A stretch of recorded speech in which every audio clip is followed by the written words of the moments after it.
Hello friends, जय श्री राम। देखो thumbnail में मैंने कुछ चीज़ें स्पष्ट लिखी है कि फर्स्ट ग्रेड में जो सिलेबस में बदलाव और 40% की अनिवार्यता समाप्त हुई नहीं हुई, क्या हुई, उसके बारे में बता दूंगी। और ज़्यादा कमेंट आ रहे थे कि ज्योग्राफी मेरा कितना सिलेबस हो गया, मैंने किस तरीके से PYQ के टेस्ट दिए, किस तरीके से मेरा सिलेबस मैंने कितना कवर कर लिया। ये भी आया था कि मैंने 275 वीडियो कंप्लीट किए नहीं किए, कितने घंटे पढ़ती हूँ, वो सब चीज़ मैं बता दूंगी। ठीक है। और देखो दिक्कत सब क्या आती है जब शुरू शुरू में पढ़ना कोशिश करते हैं ना, जैसे बहुत लोगों के ये क्वेश्चन आते हैं, यार किस तरीके से पढ़ें, समझ में नहीं आ रहा, हम बहुत कंफ्यूज है, हमारा होगा नहीं होगा। अगर हम अब तैयारी करें तो देखो तैयारी चाहे कभी भी करो होगा, लेकिन देखो समय रहते तैयारी कर लो। ये नहीं कि एग्जाम अब 2-4 महीने है या वैकेंसी आई अब शुरू हो जाओ। जब आपको पता है तैयारी करनी है और आपने सोच ही लिया है, तो ये मत सोचो कि यार अभी करें तो होगा कि नहीं होगा। अरे क्यों नहीं होगा, टाइम लगेगा तैयारी करने में, बस हो जाएगा, वैकेंसी आएगी तब तक तो ढंग से हो जाएगा। ये चीज़ मैं पहले बता देती हूँ। और देखो सिलेबस में बदलाव की बात कर रहे थे मैंने, उसमें आया है, मैंने भी वो पढ़ा है, किसी ने मेरे को टेलीग्राम पर शेयर किया है, तब मैंने वो देखा है। क्योंकि मैं लाइब्रेरी से आने के बाद मैं फ्री नहीं हो पाती हूँ, तो मैं देख नहीं पाई कि उसके बाद मुझे बच्चे को रखना होता है, खिलाना पिलाना, उसको खेलना, मतलब सब कुछ उसको टाइम देना पड़ता है। क्योंकि देखो सुबह जाती हूँ तो वापस आती हूँ, दिन में मैं अब आ नहीं रही हूँ, कितना टाइम पढ़ती हूँ वो भी बता दूंगी। लेकिन उस घर पे आने के बाद मैं उसको ही रखती हूँ, मैं पढ़ नहीं पाती हूँ। ठीक है, कब पढ़ती हूँ वो भी बता दूंगी, कितने घंटे पढ़ती हूँ बता दूंगी। तो उसके बाद जब मेरे को शेयर किया तो मैंने उसको देखा, और उसके लिए मैंने हिस्ट्री 360 का वीडियो भी देखा, जिसमें सिर्फ ने बस इतना बताया है कि 40% आने वाली 80 थिल, मतलब इतना बोल के छोड़ दिया, एग्जैक्ट नहीं बताया कि ख़त्म हुआ नहीं हुआ, वो मैं बता दूंगी आपको। और फर्स्ट पेपर में जैसे मैनेजमेंट का हो गया है कि मैनेजमेंट जो सेकंड पेपर में हमारा आता है, हिस्ट्री पॉलिटिकल ज्योग्राफी किसी की कोई भी सब्जेक्ट है ना, तो 30 नंबर, मतलब 30 क्वेश्चन आते थे, 60 नंबर का था साइकोलॉजी, वो हमारे फर्स्ट पेपर में ऐड हो गया। तो सोचो इतना बड़ा पोर्शन, मतलब 60 अंकों का, जहाँ हम सेकंड पेपर में थोड़ा अच्छे मार्क्स लाने की कोशिश करते, थोड़ा बहुत वो भी पढ़ के उसको हमें पढ़ना था, लेकिन फर्स्ट पेपर के लिए, और 150 नंबर में उसको भी ऐड कर लिया, मतलब हमारा फर्स्ट पेपर का सिलेबस थोड़ा बढ़ गया है। वो तो देखो विज्ञप्ति आएगी और नया सिलेबस जारी होके हमारे सामने जारी होगी, जब सिलेबस हमारे प्रिंट आउट हमारे हाथ में होगा ना, तब हम थोड़ा विश्वास करेंगे। देखो ऐसे मतलब बहुत सारे नोटिफिकेशन आते हैं, गवर्नमेंट के भले हो, लेकिन देखो विश्वास तब होता है जब फिक्स हो जाएगा, हाँ भाई ऐसा ऐसा हो रहा है और ये होगा। है, देखो सबके दिमाग में आता है, मेरे दिमाग में भी ऐसा आता है ना, मैं भी सोचती हूँ कि यार सच में ऐसा होगा नहीं होगा, तो मैंने उसको पढ़ा। देखो अपने दिमाग में एक ही चीज़ रखो, भले किधर भी ऐड हो, कान इधर से पकड़ोगे या इधर से पकड़ो, पकड़ना कान अपन को अपना ही है। उसी प्रकार से, उसी प्रकार हमें साइकोलॉजी पढ़नी है, चाहे सेकंड पेपर में पढ़ो चाहे फर्स्ट पेपर में पढ़ो, तो हमारे लिए तो नुकसान ही है ना कि जहाँ हमारा सेकंड पेपर का हम थोड़ा मार्क्स लाने की कोशिश कर रहे थे, वो हमारा फर्स्ट पेपर में ऐड हो गया और फर्स्ट पेपर का सिलेबस बढ़ गया। ठीक है, सिलेबस इसका तो मैंने आपको बता दिया कि क्या चीज़ चेंज हुई है, और थोड़ा बहुत और बदलाव होगा डिटेल से, जब विज्ञप्ति आएगी ना और उसमें डिटेल सिलेबस बता देंगे, तब मैं आपको पूरा बता दूंगी और शेयर भी कर दूंगी। ठीक है। और सेकंड चीज़ है 40% अनिवार्यता खत्म हुई नहीं हुई। तो देखो पैसे तो मैं टेलीग्राम पे ये चीज़ शेयर कर दूंगी, मुझे भी किसी ने टेलीग्राम पर ही भेजा है, तो मैं ग्रुप में शेयर कर दूंगी, वो आप देख लेना। उसमें लिखा हुआ है 40% अनिवार्यता शिथिल। शिथिल का मतलब क्या होता है, कमजोर, और ऊपर लिखा हुआ है ना जनजाति वगैरह, ऐसा कुछ लिखा हुआ है, तो मतलब उनके लिए क्या शिथिल हो जाएगा। 40%, 5% की, मतलब वो 40% है, उसमें से 5% इन जातियों के लिए शिथिल हो जाएगा। मतलब देखो रिलैक्सेशन जैसे नहीं होता कि हमारे मतलब कोई फॉर्म भरते हैं तो भाई लेडीज़ के लिए थोड़ा, या किसी भी जनजाति के लिए थोड़ा रिजर्व कैटेगरी होती है, ऐसा होता है ना, वही चीज़ इसमें कि उनको 5% की थोड़ी छूट दी जाएगी। वो छूट है, जैसे हमें आयु में छूट दी जाती है वैसे वो छूट है, 40% है। लेकिन देखो एक बात बताओ, अपन ये क्यों सोच रहे हैं कि भाई 40% लाना है, या ये ठीक हो गया यार 40% हट गया, या ये, या 40 की जगह 35 हो गया कुछ जनजातियों के लिए, हम ये क्यों सोचे, हमें तो ये सोचा नहीं यार हमें ज़्यादा से ज़्यादा मार्क्स लेके आना है। तो इन चीज़ों पे आप ध्यान मत दो। हाँ 40% समाप्त होता नहीं होता, वो बाद में देखा जाएगा। कमज़ोर हुआ है 5% ही, उसमें स्पष्ट लिखा हुआ है। शिथिल का मतलब कमज़ोर होता है, मुझे इतना पता है जितना मैंने बता दिया। ठीक है, हटने की बात तो लिखी ही नहीं है, ये लिखा है शिथिल, शिथिल यानी कमज़ोर। आप भी उसको ढंग से एक बार देख लेना। ठीक है, तो ये है 40% की। और देखो हमें 40% के हिसाब से नहीं, हमें और ज़्यादा अच्छे से तैयारी करने की कोशिश करनी है। और देखो मतलब कितना भी रिलैक्सेशन मिल जाए, छूट मिल जाए, तो क्या हुआ, हमें तैयारी तो अच्छी करनी पड़ेगी ना। ज़्यादा मार्क्स आएंगे तो मतलब देखो अगर आप पास हो रहे हो, सिलेक्शन भी हो रहा है, लेकिन अगर ज़्यादा मार्क्स आते तो आप जहाँ रहते हो ना, आपको गृह जिला मिल जाएगा ना, तो फायदे में ही हो ना यार पढ़ने में, तो कोई नुकसान नहीं है। तो ये 40% को छोड़ो, आपको ये कोशिश करना है मैक्सिमम मार्क्स लाने हैं। मिनिमम का मत सोचो ये इतने लाके हम पास हो जाएंगे, या 40% का क्या है वो मत सोचो, ज़्यादा से ज़्यादा मार्क्स लाने की कोशिश करेंगे अपन। ठीक है, तो उस हिसाब से पढ़ेंगे। अब मैं बता दी हूँ कि मेरा सेकंड पेपर जो ज्योग्राफी वो मैंने कैसे पढ़ा, कैसे टेस्ट दिया, क्या क्या दिक्कतें आई मुझे, और क्या दिक्कतें देखो आपको भी आती होगी। तो देखो मैं तो अपनी दिक्कतें आपके साथ शेयर कर रही हूँ, एक्सेप्ट करती हूँ मैं वो चीज़। तो देखो मैंने जोग्राफी स्टार्ट किया था। पहले तो देखो शुरू में मैं पढ़ती थी, मुझे समझ में नहीं आता था, और कुछ चीज़ें मैं किस तरीके से पढ़ती हूँ मैंने शेयर भी किया था। जैसे मैंने गुप्त काल, मुगल काल मैंने कैसे पढ़ा वो मैंने आपके साथ शेयर भी किया था। और सक्सेस पॉइंट चैनल है, वहाँ पे मैंने ज्योग्राफी किस तरीके से पढ़ती हूँ वो भी मैंने आपके साथ शेयर किया था। मैं डिस्क्रिप्शन में लिंक भी शेयर कर दूँगी। मतलब मेरे पढ़ने का तरीका वो है, मैं किस तरीके से पढ़ती हूँ तरीका वो है। लेकिन देखो कभी कभी ऐसा होता है ना, जब हम टेस्ट देते ना तब हमारी दिक्कत आती है। तो मेरे टेस्ट में क्या दिक्कत आई, देखो मैंने जैसे भू आकृति विज्ञान, जलवायु विज्ञान, समुद्री विज्ञान, मतलब जो फिजिकल पार्ट है ना उसको कवर कर लिया। फिर ह्यूमन ज्योग्राफी और इकोनॉमिक ज्योग्राफी ये कंप्लीट कर ली। ये मेरी चीज़ हो चुकी थी। और इकोनॉमिक ज्योग्राफी को मैंने बार बार देखा भी था। मतलब देखो कई बार ऐसा होता है ना, फिक्स चीज़ें पूछी हुई होती है तो मतलब गड़बड़ हो जाती है। लेकिन वैसे जैसे मैंने भू आकृति विज्ञान वापस पहले थोड़ा थोड़ा रिवीजन हमेशा करती थी, तब मुझे ये रहता था हाँ ये मेरे किया हुआ है और मेरे इसके क्वेश्चन आ रहे हैं। लेकिन मेरे ज्योग्राफी सर मतलब कुलदीप सर है, उनका कोर्स लिया हुआ है और उन्हीं सर की मैं बुक पढ़ती हूँ। और नाथ पब्लिकेशन की बुक है, वहाँ से मैं टेस्ट देती हूँ। जब मैंने सर का कोर्स कंप्लीट तो नहीं हुआ, मैं 275 है वीडियो, लेकिन मैंने इतना ही पढ़ पाई। अभी जो मैंने आपको सब्जेक्ट बताया वो मैंने सर की वीडियो देख ली है। लेकिन मुझे दिक्कत आ रही थी, देखो मैंने वापस भू आकृति विज्ञान पढ़ा और उसके क्वेश्चन पेपर मतलब उसको मतलब एक दिन में 3 टॉपिक कर रही थी मैं। क्योंकि जब मैंने पहले इसको एक बार ढंग से पढ़ा तो एक दिन में 3 आराम से मेरे हो रहे थे। 2 ढाई 3 घंटे 4 घंटे जितने भी लग रहे थे। कितना टाइम पढ़ती हूँ वो भी बता दूंगी, लेकिन जितना टाइम भी लगा मैं एक दिन में 3 टॉपिक में आराम से कर पा रही थी। तो देखो स्पीड तो बढ़ती है ना, जैसे जैसे पहले मेरे एक टॉपिक करने में 6-7 दिन लग रहे थे। देखो किसी के दिमाग में आएगा कि मैं एक दिन में 3 टॉपिक पढ़ती हूँ। अरे मुझे पहले बहुत टाइम लगता था, 7-8 दिन लगते थे, 10 दिन भी लग जाते थे एक टॉपिक कवर करने में। क्योंकि बहुत टाइम बाद पढ़ते हैं ना तो समझ में ही नहीं आता यार क्या पढ़ा था। दूसरी बार पढ़ते ओ ये टॉपिक पढ़ रहे इतना ही पता चलता है। तीसरी बार में थोड़ा थोड़ा रहता है हाँ ऐसे किया था वैसे किया था। तो देखो इस चीज़ की टेंशन मत लिया करो कि मुझे आ नहीं रहा है। एक बार नहीं आ रहा, 2 बार नहीं आ रहा, 3 बार तो आएगा, चौथी बार तो आएगा। कितनी बार रिवीजन करना वो भी बता दूंगी। तो देखो मैंने उस चीज़ को पढ़ा, एक बार पढ़ा, 2 बार पढ़ा, थोड़ा समझ में आया, तीसरी बार थोड़ा थोड़ा मुझे याद भी हुआ, चौथी बार इस बार मैंने 3 टॉपिक लेके कवर किए और उनके टेस्ट दिए। जब मैंने नाथ की बुक से टेस्ट दिए ना, जैसे उसमें देखो सारे हैं, नेट के भी हैं, आरपीएससी के हैं, सेकंड ग्रेड के भी हैं, हर एग्ज़ाम के, जैसे आईएएस के भी हैं, यूपीएससी के, मतलब बहुत सारे सेंट्रल गवर्नमेंट के जितने एग्जाम होते हैं उनके भी उसमें क्वेश्चन पेपर शामिल है टॉपिक वाइज नाथ पब्लिकेशन में। तो वो देखो मेरे को आते नहीं, थ्योरी में पढ़ा और उसमें थोड़ा अलग लगा तो कभी तो मैं उसको उसमें लिख देती थी। लेकिन कोई कोई हमारे आरपीएससी उस हिसाब से पूछते ही हैं, थोड़ा डीप होता है, तो उन क्वेश्चन का मुझे लगा यार किस तरीके से करना। तो मैंने भी पूछा, प्रोफेसर से पूछा, मतलब ज्योग्राफी के प्रोफेसर है, मतलब वो तैयारी कर रहे हैं, मान लो प्रोफेसर है, मतलब उनकी ज्योग्राफी बहुत अच्छी है। तो मैंने उनसे पूछा कि भाई किस तरीके से ये मेरा क्वेश्चन पेपर वगैरह सॉल्व नहीं हो रहा है, मुझे किस तरीके से करना चाहिए। तो उन्होंने मेरी मदद भी की। तो मैं अब किस तरीके से मैं कर रही हूँ वो मैं आपके साथ भी शेयर कर रही हूँ। तो मैंने देखो जो टॉपिक मैं पढ़ रही हूँ उसके क्वेश्चन अगर मुझे नहीं आ रहे और वो मेरे मटीरियल में नहीं है, आरपीएससी उसका क्वेश्चन पूछ सकती हूँ, तो मैं उसको ऐड करती हूँ मेरे उसमें नोट्स में, मतलब बुक में ही ऐड कर रही हूँ। नोट्स वोट्स नहीं है, मैंने नोट्स नहीं बनाए, पीडीएफ से पढ़ा या फिर बुक से पढ़ रही हूँ, कोई नोट्स नहीं बनाए मैंने। शॉर्ट नोट्स मुझे नहीं चाहिए, मैं मोटी बुक को भी मतलब फास्ट रिवाइड कर सकती हूँ। रिवीजन मैंने अभी करके देखा है, भू आकृति विज्ञान का कर सकती हूँ, मतलब बार बार प्रैक्टिस की ना तभी तो मैं पढ़ पा रही हूँ ना।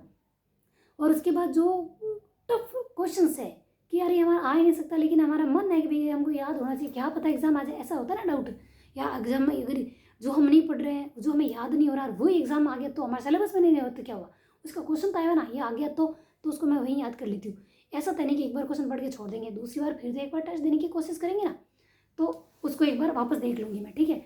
और मैं टेस्ट कैसे देती हूँ, जैसे थ्योरी पढ़ ली, 3 टॉपिक पढ़े, उसके क्वेश्चन पेपर किया। क्वेश्चन पेपर कैसे करती हूँ, क्वेश्चन क्या आ गया, मतलब ये क्वेश्चन है, उसका आंसर नीचे लिखा, उस पर हाथ रख देती हूँ, क्वेश्चन देखा, उसका आंसर क्या है मैंने लगा दिया, उसके बाद उसका आंसर देखती हूँ, हाथों हाथ राइट हुआ तो उसके 3 ऑप्शन और भी देख लेती हूँ। वैसे तो क्वेश्चन पेपर करते हैं तब देख लेते हैं, क्वेश्चन पढ़ा उसके सारे पढ़ के फिर निशान लगाते हैं, लेकिन कोई मेरे गलत हो जाता है ना तो मैं चारों ऑप्शन को देखती हूँ, उसका आंसर देखती हूँ, आंसर ही राइट है तो क्यों है, थ्योरी में जाकर चेक करती हूँ, और फिर जो 3 ऑप्शन होते हैं ना उनको भी मैं ढूंढती हूँ कि यार ये किस वजह से यहाँ पे है और ये कहाँ कहाँ हो सकते हैं, क्या पता यार वो नहीं आके उस ऑप्शन से क्वेश्चन आ जाए।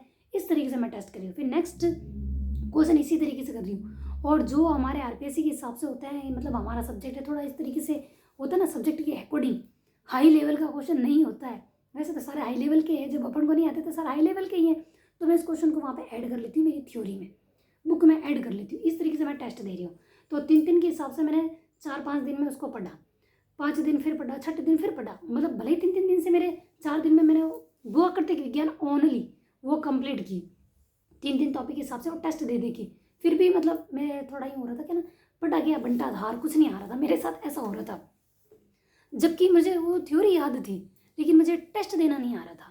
टेस्ट में दिक्कत हो रही थी मेरी क्या कि यार मुझे याद नहीं हो रहा, मुझे क्वेश्चन समझ में नहीं आ रहे, मेरे क्वेश्चन सॉल्व नहीं हो रहे थे। सही बात बताओ ना, मुझे थ्योरी याद थी, किस तरीके से क्या मतलब मैंने मिक्सअप कर दिए सारे, टेस्ट देना नहीं आ रहा था। तो मैंने बार बार टेस्ट की प्रैक्टिस की, फिर हाथ दिया, फिर क्वेश्चन पढ़ा, फिर उसकी थ्योरी देखी, फिर तीनों ऑप्शन है वो भी देखे, इस तरीके से मैंने टेस्ट देना चालू किया।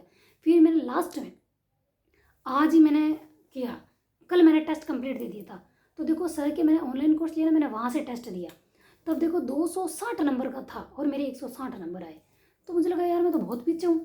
पर फिर मुझे मतलब देखो ऐसा होता है ना, स्कूल वाली बात आ गई मेरे दिमाग में, जैसे 10 नंबर का टेस्ट और मेरे यार 7 ही नंबर आए, मेरे तो 8 ही आए, 2 नंबर कहाँ कटे, कहाँ कमी रहेगी। मतलब ऐसा होता है मेरे साथ, स्कूल में ऐसा होता था, मेरे नंबर कम कैसे आ गए।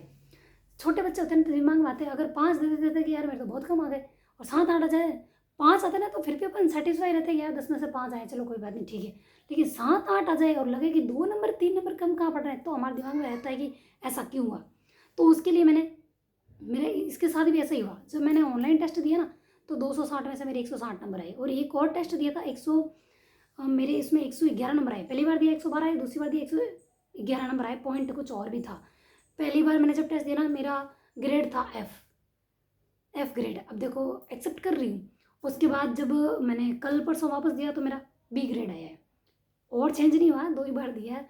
एक बार दिया था वो आया था एफ, और दूसरे मतलब 2 है उसमें टेस्ट जियोमॉर्फोलॉजी के।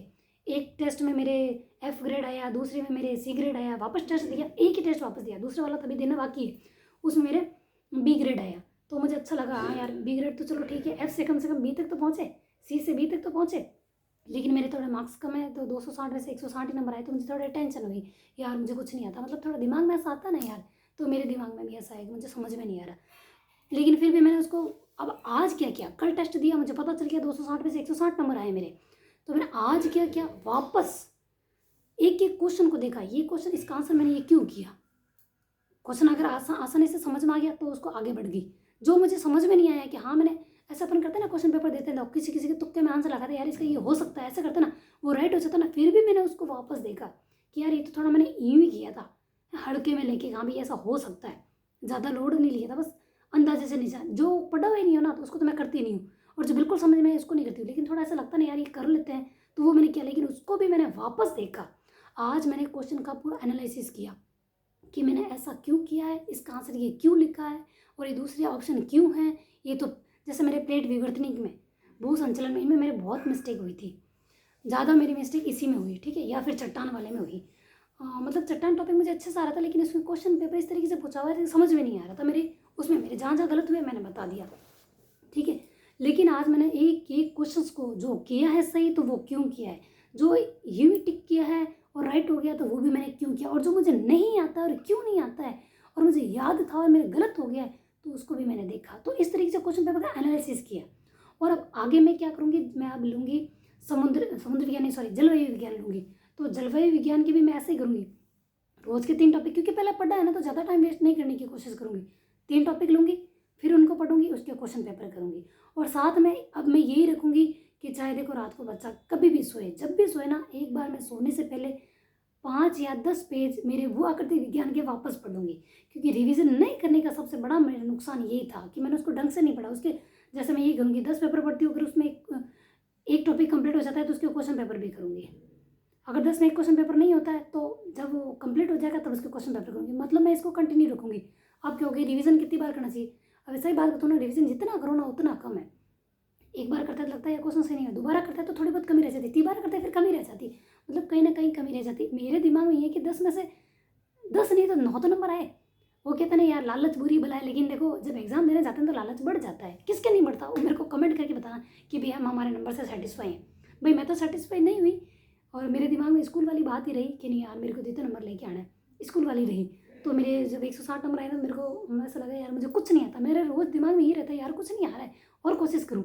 देखो सबके दिमाग में ये चीज़ आती है, मुझे कुछ नहीं आया, मुझे किस तरीके से तैयारी करनी चाहिए, मैं कैसे टेस्ट दूँ, तो इस तरीके से मैंने टेस्ट दिया। अब मैं क्या करूँगी पता है, जलवायु जलवायु विज्ञान अब मैं पढ़ूंगी, रोज के 3 टॉपिक, उसके क्वेश्चन पेपर करूँगी। और साथ में घर पे आके 5-10 पेपर अपने भूआकृति विज्ञान के करूँगी। और जब भूआकृति विज्ञान के 5-5-10 पेज पढ़ते पढ़ते जब मेरे वो कंप्लीट हो जाएगा ना, और क्वेश्चन पेपर देखते देखते एक बार हो जाएगा, और साथ में मेरा जलवायु विज्ञान चलता रहेगा, तो जब ये मैंने हुआ करते ज्ञान जो घर पे आके मैं एक बार देखने की पूरी कोशिश करूँगी कि बच्चा चाहे कभी भी सोए एक बार देख लूँ या सुबह जल्दी उठ के देख लूँ, कभी भी एक टाइम देख लूँ, क्योंकि देखो बच्चे को रखते रखते पढ़ना बहुत दिक्कतदायक हो जाता है भाई, है तो साले शाम सही बात बताऊँ टाइम पे सोते नहीं है और टाइम से पहले उठ जाते हैं। हमारी नींद पूरी नहीं है उससे पहले वो उठ जाते हैं, और हमारी नींद शुरू नहीं होती उससे पहले वो सो के उठ जाते हैं। जैसे हमको नींद आने लग जाती है वो उठ जाते हैं, जब हमें नींद नहीं आती तो वो सो रहे होते हैं। तो इस वजह से मैं कोशिश करूँगी पढ़ने की। तो मैं अब नेक्स्ट टेस्ट ना सर की बुक उसमें से दूंगी।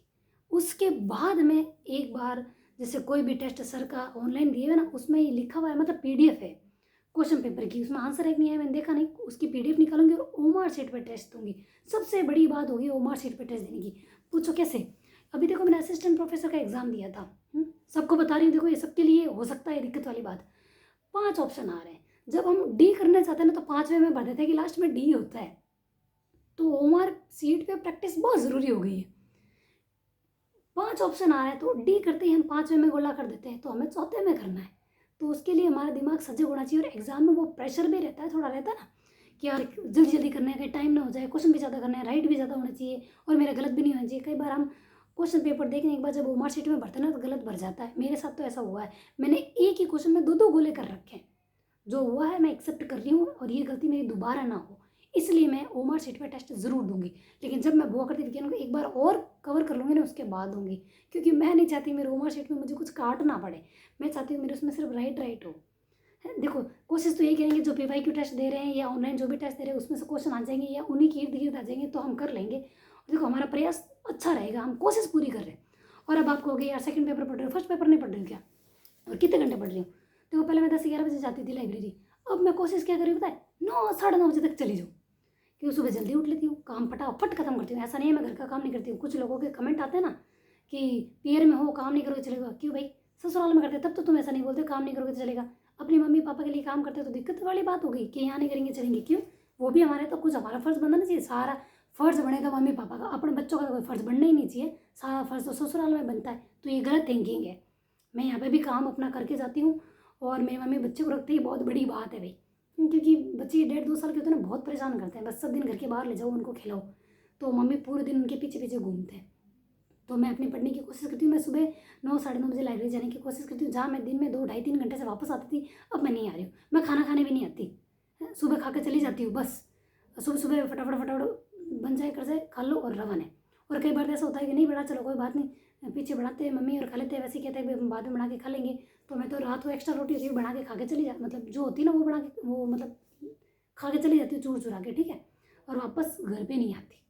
शाम को 4, 4:30, 5 बजे तक मैं पढ़ती हूँ, कई बार 5:30 बजे भी आती हूँ, ठीक है। पूरा दिन मैं वहाँ रहने की कोशिश करती हूँ। कई बार पता है पढ़ते पढ़ते मैं थक जाती हूँ, मैं सोच रही यार बहुत घंटे पढ़ लिया, अब हो नहीं रहा है, मतलब कंटिन्यू पढ़ने में दिक्कत होता है ना, हर 2-4 घंटे बाद थोड़ा यूँ चाहता है यार थोड़ी देर आराम कर ले। लेकिन नहीं, फिर मेरे दिमाग में आता है यार मैं यहाँ पढ़ने के लिए हूँ, आराम करने के लिए नहीं आई हूँ। आराम करना होता है घर पे बच्चे को संभाल लूँ, मम्मी परेशानी किस लिए हो रही है, मेरे दिमाग में बार बार आता है। और लगता है कि जो मैंने फैसला लिया ना उसको सही साबित करना है कि पढ़ना है और जॉब लेनी है। जैसे मैंने एक टेलीग्राम पे भेजा भी था, आप देख लोगे तो पता चल जाएगा। अपना लिया हुआ डिसीजन सही साबित करना है कि हम पढ़ सकते हैं और कुछ कर सकते हैं, ठीक है। डिसीजन को सही साबित करने के लिए मेहनत करनी पड़ेगी, और मेहनत के लिए देखो कोई टाइम नहीं होता कि कब करें कब नहीं करें। ऐसा नहीं कि मैं रोज़ सुबह 9-9:30 चली जाती हूँ, कई बार मेरा लेट भी होता है, ठीक है। जैसे आज मैं 12 बजे गई थी। हाँ होता है ना, मतलब देखो हमेशा ज़रूरी नहीं है कि जल्दी चली जाओ, ऐसा होता है मेरा टाइम। और फर्स्ट पेपर को मैं कैसे पढ़ती हूँ, देखो फर्स्ट पेपर का मैं हिस्ट्री अभी मेरा चल रहा है भाई, सही बात है। दूसरा सब्जेक्ट अभी मैंने पॉलिटिकल स्टार्ट किया, पॉलिटिकल की सिर्फ नोट्स बनाना स्टार्ट किया। अब आप कहोगे कहाँ से बनाए, तो देखो मैंने उत्कर्ष वाले सर है गौरव सर, उनका मेरे ने एक वो लिया हुआ है ब्रह्मास्त्र करके कुछ है, उसमें उन्होंने पॉलिटिकल का पढ़ा रखा है। तो मैंने राष्ट्रपति से शुरुआत की है, अभी 1-1.5 घंटे का वीडियो किया है, 3 घंटे का वीडियो, बहुत टाइम लगेगा, लेकिन रोज़ का 1 घंटा मैं पॉलिटिकल के नोट्स को दूंगी। और हिस्ट्री मतलब जैसे देखो इतनी बार हिस्ट्री पढ़ा था, एक एक बार मतलब 1-1.5 घंटे 2 घंटे हिस्ट्री को दूंगी, उसके क्वेश्चन पेपर करूंगी। और जीजीडी से टेस्ट सीरीज दूंगी, जीजीडी से टेस्ट सीरीज आप भी ले सकते हो और कर सकते हो। वहाँ से अगर मुझे नहीं आते ना तो मैं उसको ऐड करती हूँ मेरी बुक में। सारे नोट्स मैंने नहीं बनाए, सिर्फ इंडियन हिस्ट्री के बनाए हैं और राजस्थान हिस्ट्री के कुछ टॉपिक के बनाए, कला संस्कृति के नहीं बनाए। कला संस्कृति सिर्फ क्वेश्चन पेपर करूँगी, क्योंकि जो आता है वो उतना ही कर पाऊँगी मैं। पहले मेरा जो थ्योरी मेरे तैयार है उसको तो ढंग से कर लूँ, कला संस्कृति का एक टॉपिक ये कर लिया तो एक टॉपिक कभी इंडियन हिस्ट्री का कभी राजस्थान हिस्ट्री का, इस तरीके से मैं दोनों पेपर को बैलेंस लेके चल रही हूँ। अब आप ये मत सोचना कि इतने घंटे पढ़ती हूँ, इतना सारा टाइम मिलता है सब कुछ कर सकते हैं, आप भी कर सकते हो। क्योंकि काम मैं भी करके जाती हूँ। थोड़ा जल्दी उठो, काम फिनिश करो, एक टारगेट रखो यार, 2 से ढाई घंटे मुझे काम खत्म करना है, बाद में पढ़ने बैठना है। अगर हम सुबह उठते ही जैसे कि सोचते हैं यार लेट उठ गए, काम नहीं होगा, फिर कब पढ़ेंगे। और देखो काम करने के बाद थकावट भी होती है, और मैं भी काम करती हूँ, सुबह झाड़ू पोछा करके भी जाती हूँ, मैं भी थक जाती हूँ। बच्चे को भी मतलब पूरा रख रखा के जो भी करना होता है, सुबह सुबह सारा काम करके जाती हूँ, थकावट मुझे भी होती है। लेकिन देखो थकावट होगी तो हम आगे नहीं बढ़ पाएंगे। तो दिमाग मेरे यार जब तक नंबर नहीं आएगा तब तक थकना क्या है, बस ये चीज़ रखो। और मेरे को ना नींद भी अब कम आने लग गई है, कि वो टेंशन होती है ना यार, जो चीज़ अपने ने सोची है, जो हमने कमिटमेंट किया है, उसकी कोशिश पूरी रखनी है, हमें जॉब चाहिए, नहीं लगी तो ऐसा दिमाग में सब क्या आता है कि लोग क्या कहेंगे। लोग तो पता है 17 बातें बोल देते हैं, तुमसे नहीं होगा, तुम तैयारी करके क्या करोगे। अरे एक बात ये भी बता दूँ, जैसे कहते हैं ना कि यार हमें लोग बहुत ताना मारते हैं, ऐसे भी कमेंट आए थे, तो एक बात बताओ, लोग क्या अपने बारे में अच्छा बोलेंगे हैं? जब जॉब लगेगी तब अच्छा बोलेंगे ना, पहले तो उनको बुरा बोलने दो ना। अच्छा अपन ही अपने बारे में बोल सकते हैं, और अपने बारे में अच्छा बोलने वाला कोई नहीं है, सब बुरा ही बोलेंगे। लेकिन उसको पॉजिटिव लो, बुरा बोल रहा है, चल मेरा वक्त आने दे, तेरी इसी जुबान से मैं अच्छा बोलूँगी। बस ये रखो, अपने दिमाग में रखो ना यार, बाकी सबको जो बोलना है बोलने दे, इग्नोर करो, भाप के इग्नोर करो। कई बार बहुत टेंशन हो जाती है, जैसे आप सोचते होगे यार मतलब टेंशन में कैसे पढ़ रहे हैं, कैसे कर रहे हैं, मेरे दिमाग में वही बातें चलती है, मैं समझ सकती हूँ।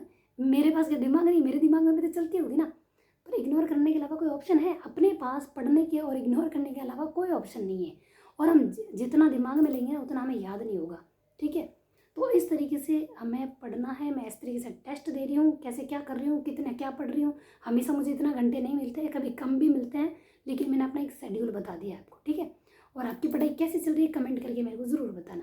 वैसे मैंने सारी चीज़ बता दी, रिवीजन जितनी बार करो कम है, 40% का बता दिया, सिलेबस बदलाव का मैंने बता दिया, और मैं किस तरीके से टेस्ट दे रही हूँ, पीवाई क्यू दे रही हूँ, कहाँ से दे रही हूँ बता दिया मैंने, ठीक है।